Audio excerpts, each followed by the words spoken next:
Imagine having to write a press release, defending a group of people that the most powerful empire on the planet firmly believes is this dangerous underground cult. Oh, and not just a cult, but like a cult of incestuous cannibals. Right. It is the absolute worst public relations nightmare conceivable. You are not dealing with, a product recall or a minor political gaffe here. No, definitely not. You're dealing with literal state-sponsored executions that are driven by just total, terrifying misinformation. Exactly. And that was the actual reality for a second-century philosopher named Justin Martyr. So today we are doing a deep dive into a massive stack of historical encyclopedias, theological analyses, and his actual ancient texts. Yeah, specifically his first and second apologies and the dialogue with Trypho. Right. And the mission here is to figure out how one man tried to intellectually outmaneuver the entire Roman Empire. It's just a remarkable historical moment. I mean, you are looking at a period where the Roman state machinery was incredibly efficient, and suddenly it's being pointed at a community that, well, they barely had a public voice at all. And Justin decided he was going to be that voice. He did. But to do that, he had to take on the entire Greco-Roman worldview. It wasn't just a simple defense. And here is the hook for you as we really get into this. Justin wasn't born a saint. He wasn't born a martyr. He wasn't even born into the faith he would eventually die defending. Yeah, that's the fascinating part. He was born somewhere between 90 and 100 AD in a city called Flavia Neapolis. Which is modern-day Nablus, right? Exactly. And he was a pagan Greek. His life is essentially this one relentless, highly frustrating intellectual journey just to find the truth. Okay, let's unpack this because, where does a person even begin when they are searching for the ultimate meaning of the universe in the ancient world? Well, they usually start by shopping for an intellectual operating system. And for Justin, every single one he tried just kept crashing on him when he asked the really important questions. Like the nature of God. Right. He was desperate to understand God. So first he goes to a Stoic philosopher, but he quickly discovers that this particular Stoic actually knows nothing about God. And worse, the guy tells Justin that pursuing that kind of knowledge is, completely unnecessary for living a good life. Which has to be so infuriating. If you are specifically looking for the blueprint of the divine, being told, oh, you don't need to know that, is a fundamental failure of the system. It really is. So he uninstalls Stoicism, right, and moves on. Next, he tries a peripatetic philosopher. And those were basically the wandering teachers of Aristotelian thought. Yeah. Exactly. But Justin barely even gets started with this guy before the teacher aggressively demands his teaching fee. Oh. And to Justin, this just immediately corrupted the whole process. It felt transactional rather than transcendent. Right, like if you are holding the keys to the universe, you probably shouldn't be haggling over coins on day one. Exactly. So he leaves him too, and he finds a Pythagorean. Now, the Pythagoreans are fascinating because they had some really intense prerequisites. They weren't just going to sit you down and talk theology. Not at all. The Pythagorean tells Justin that before they can even approach the concept of the divine, Justin has to master music, astronomy, and geometry. Wait, math? He wants to learn about God, and the guy gives him a math syllabus. Yep, because there's a specific mechanism behind it for them. The Pythagoreans believed the entire universe was constructed on mathematical harmony. Oh, right. The harmony of the spheres. Exactly. To them, you just couldn't understand the creator without first spending years calculating all of that literal harmony. But Justin was not about to do that. No, he simply did not have the patience to spend a decade doing math when his soul was, burning for immediate theological answers. So enter Platonism. Because this is the moment in the sources where things finally seem to click for him, right? Yeah, it was a huge breakthrough. He writes that the contemplation of Platonic ideas furnished his mind with wings. Wings. I love that imagery. Because Platonism was deeply appealing, it offered this clear, structured way to elevate the mind above the physical world. Right. In the Platonic system, the physical world you see and touch is really just a dirty, temporary shadow of a higher, perfect spiritual reality. The realm of forms. Exactly. And Justin felt that through sheer intellect and philosophical contemplation, he could literally think his way out of the physical muck and just ascend to look directly upon God. But I have to push back here. Because if Platonism was working so well and it gave his mind wings, why didn't he stay a Platonist forever? Clearly that operating system eventually crashed for him too. So what was the fatal flaw? Well, the fatal flaw was that Platonism provided this brilliant abstract framework, but it lacked a historical anchor, and it lacked real living moral power. So it was just all up in his head. Pretty much. The real turning point, the huge aha moment, happens around 130 AD. Justin is walking alone by the seashore, likely near Ephesus, and he encounters this mysterious old man. And they strike up a conversation. Yeah, Justin starts flexing his Platonic muscles, talking about the immortality of the soul and the absolute power of human reason. Natural. But the old man just systematically dismantles all those assumptions. He tells Justin that human reason alone simply cannot reach God, and instead he points him to the ancient Hebrew prophets. Which shifts the focus entirely. It goes from abstract Greek concepts to actual historical men who spoke by a divine spirit, predicting events that eventually materialized in the life of Christ. Exactly. And Justin's reaction to this isn't just a polite intellectual nod. It is deeply visceral. The sources quote him saying, "A fire was suddenly kindled in my soul." Because suddenly the truth wasn't just some abstract form hovering out in the ether. It was a historical reality. Right. But there was a second, equally critical mechanism to his conversion. Justin looked at how the early Christians were actually behaving in real life. Oh, their asceticism. Yes. He observed their intense self-discipline, their rejection of luxury, and crucially, how they faced persecution. Because the Romans were spreading all those rumors that Christians were monstrous hedonists. Right. They were. But Justin realized a fundamental truth about human nature. A true hedonist, someone solely dedicated to earthly pleasure, will always run away from pain. Yeah, they will not willingly walk into an executioner's sword. Exactly. That is a phenomenal logical leap. I mean, if you just want to party in secret, the second the Roman guard shows up, you just burn the incense to the emperor, you deny your faith, and you go back to your life. Precisely. The fact that they were dying proved their moral seriousness to him. So Justin had finally found the ultimate truth he was searching for. But he realized that the society around him viewed this community as a dangerous contagion. Yeah, and he couldn't just retreat to a quiet life of prayer. He realized his decades of philosophical training were meant for a specific purpose. He had to become their ultimate defender. Which brings us to the PR crisis itself. And we really have to look at the atmosphere of second century Rome to understand why the Romans hated this group so much. Right, because it wasn't just a distaste for a new religion. It was driven by wild misinformation that was actually highly logical if you didn't know the inside context. Let's look at the mechanics of the rumors. Why did they think Christians were incestuous?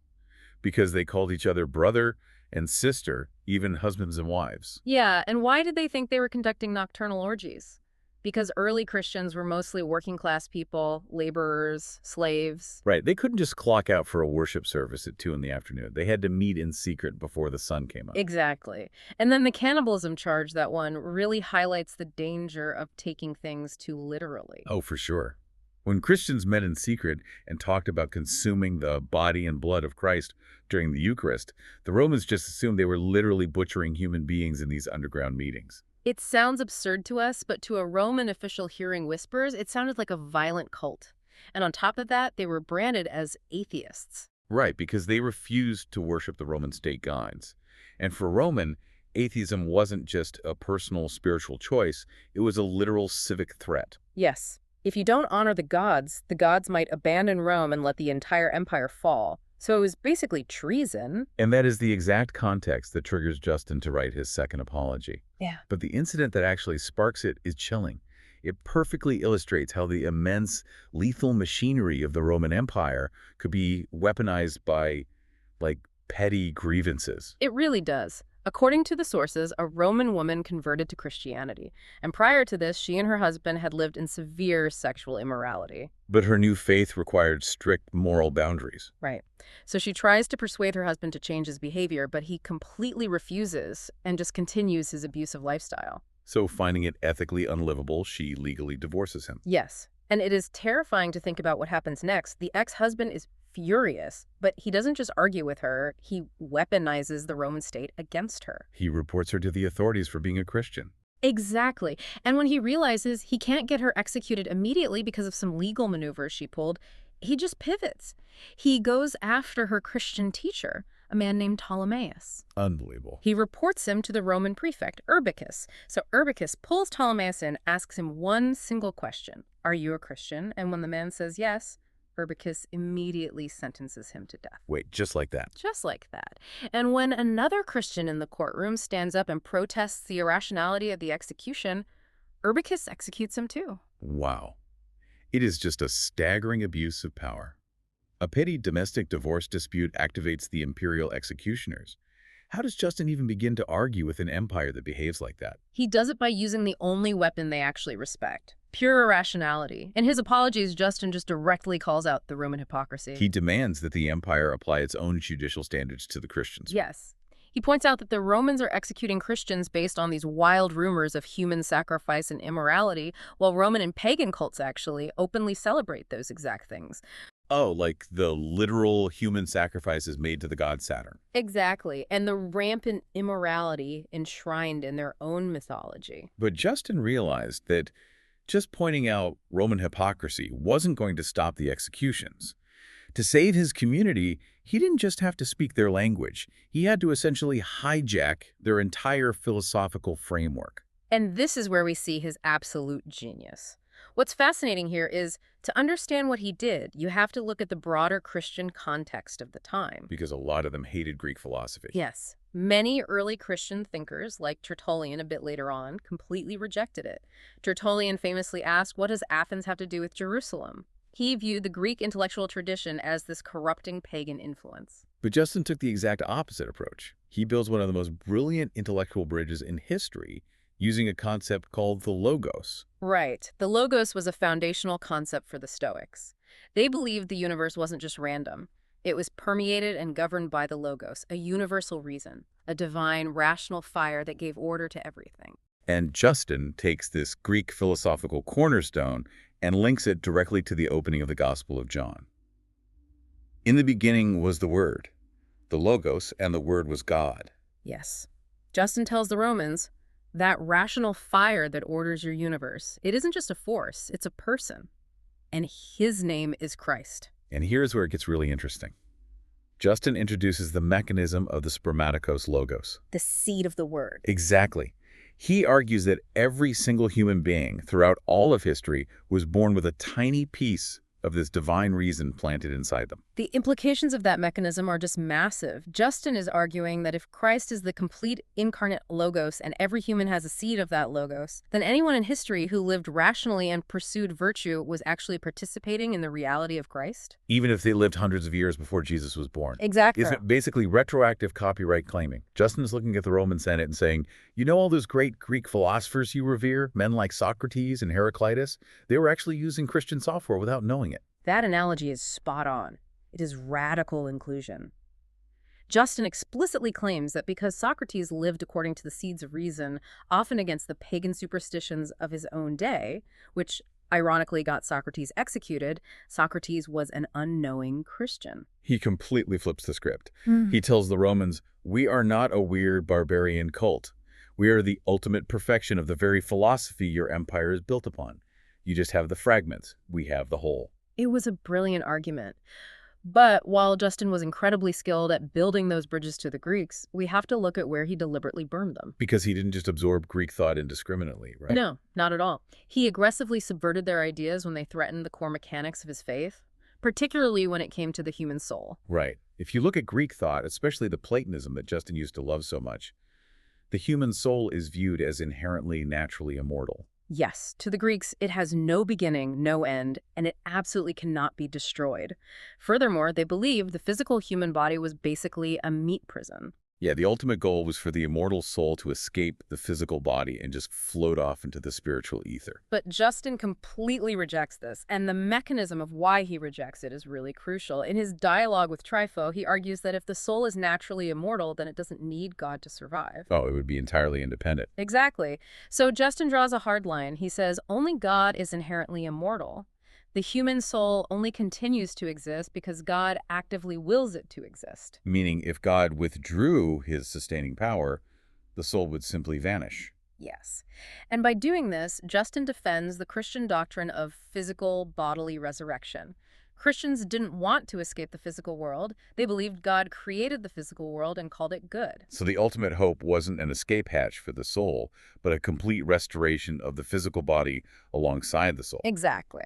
Now, since we're exploring the dialogue with Trypho, I want to take a moment to speak directly to you listening.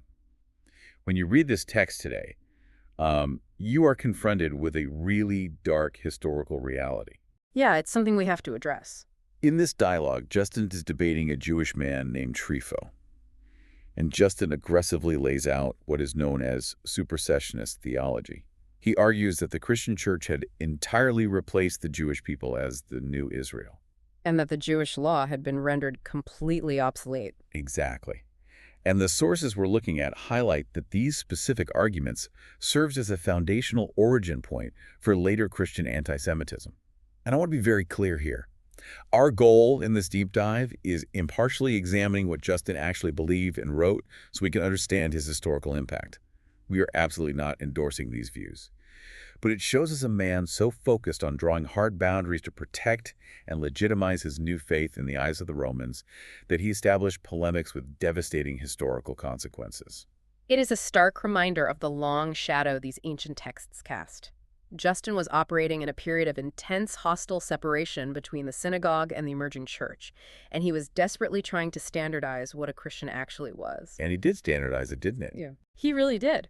He gave us some of the earliest written accounts of how these communities functioned. He described their Sunday gatherings, how they shared the bread and wine of the Eucharist, and how they collected funds to care for orphans and widows. He also gave legitimacy to their texts. He didn't just call the Gospels scripture. He referred to them as the memoirs of the apostles. Which was a very deliberate choice.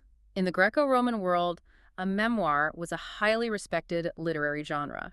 It meant historical biography based on eyewitness testimony. He was telling the Romans, look, these aren't mythological fairy tales about gods turning into swans. This is documented history. Right.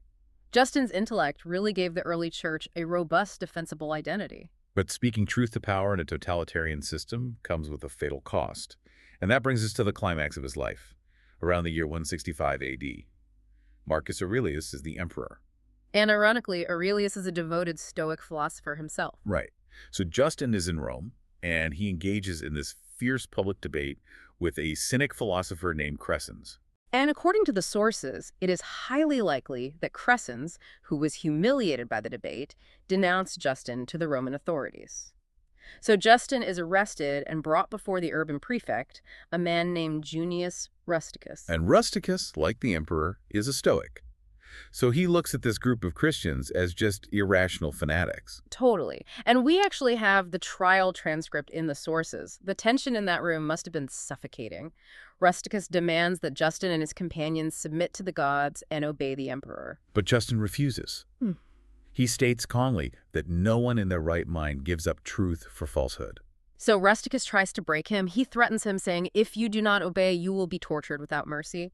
And then he asks Justin a question that is just dripping with Stoic condescension. Oh, I remember this. Yeah, he asks if Justin actually believes that after his head is severed from his body, he will ascend to heaven to receive a reward. And Justin's response is the culmination of his entire life search. He looks at the prefect and says, I don't think it, I know it, I have no doubt about it whatsoever. The sentence is read right then. Justin, along with 6 of his students, are condemned. And it is important to note who those students were. 2 of them, Eupistus and Hierax, were slaves that Justin had actually educated himself. They stood shoulder to shoulder with the philosopher. They did. They were scourged and beheaded. And in that moment, the pagan seeker from Samaria earned his historical title, Justin Martyr. He proved with his blood that he wasn't a hedonist and that he truly believed the philosophy he was preaching. So what does this all mean for us today? When you look at Justin's life, especially living in our modern world of severe information overload and, intense polarization, his approach is profoundly challenging. It really is. It is so easy today to just retreat into an echo chamber, to attack the opposing side, and write off anyone who disagrees with us as completely irrational. But Justin didn't do that. He read his enemies' philosophers, he mastered their frameworks, he actively looked for the seeds of truth hidden within their arguments, and he used their own vocabulary to build a bridge. He proved that rigorous intellectual inquiry and deep conviction just don't have to be mutually exclusive. But as we wrap up, there is one final, fascinating thread from the sources that shows just how complex Justin really was. Oh, the duality. Yes. For all his calm, rational attempts to reason with the Roman Senate using Greek logic, the sources reveal he was simultaneously a radical apocalyptic visionary. That is the duality that is so hard to wrap your head around. It's wild. It really is. Justin believed intensely in a literal millennium, like a future 1,000-year reign of Christ on earth, centered in a rebuilt Jerusalem. He cited the Book of Revelation and the ancient prophecies of Daniel for that. He did. He warned his readers that the return of Jesus was imminent and would be preceded by a shadowy, apocalyptic figure he called the man of apostasy. Which is what we would recognize today as the Antichrist. Exactly. It just leaves you with this incredible image. Here's a man sitting at a desk, carefully constructing a highly logical, culturally nuanced press release for the Roman emperor, while simultaneously looking out the window, fully expecting the sky to rip open and the world to end at any moment. It is the perfect reminder that historical figures are never flat caricatures. They are vastly complex human beings, driven by tensions that might seem contradictory to us, but formed a perfectly unified worldview to them. Thank you for joining us on this deep dive into the source material. As you go about your week, keep searching for those hidden seeds of truth in your own life, especially in the frameworks or the people you least expect to find them. And the next time you hear a wild, impossible rumor about a group of people, remember the ultimate PR nightmare of the 2nd century, and take a moment to ask yourself what is actually true.